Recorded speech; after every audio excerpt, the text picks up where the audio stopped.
नमस्तेस्तु महामाये श्रीपीठे सुरपूजिते शङ्खचक्रगदाहस्ते महालक्ष्मी नमोऽस्तुते। नमस्ते गरुडारूढे कोलासुरभयङ्करी सर्वपापहरे देवी महालक्ष्मी नमोऽस्तुते। सर्वज्ञे सर्ववरदे सर्वदुष्टभयङ्करी सर्वदुःखहरे देवी महालक्ष्मी नमोऽस्तुते। सिद्धिबुद्धिप्रदे देवी भुक्तिमुक्तिप्रदायिनी मन्त्रमूर्ते सदा देवी महालक्ष्मी नमोऽस्तुते।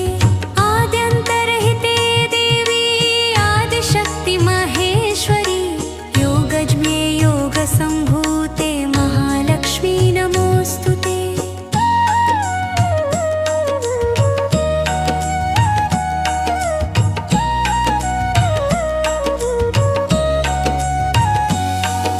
स्थूलसूक्ष्ममहारौद्रे महाशक्ते महोदरे महापापहरे देवी महालक्ष्मी नमोऽस्तुते।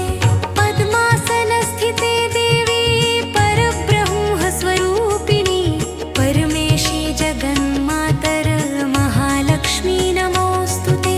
श्वेताम्बरधरे देवी नानालङ्कारभूषिते जगतस्थिते जगन्मातर महालक्ष्मी नमोऽस्तुते।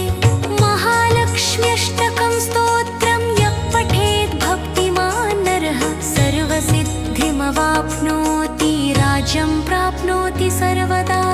एककाले पठेत् नित्यं महापापविनाशनं विकालं यः पठेत् नित्यं धनधान्यसमन्वितः त्रिकालं यः पठेत् नित्यं महाशत्रुविनाशनं महालक्ष्मीर्भवेत् नित्यं प्रसन्ना वरदा।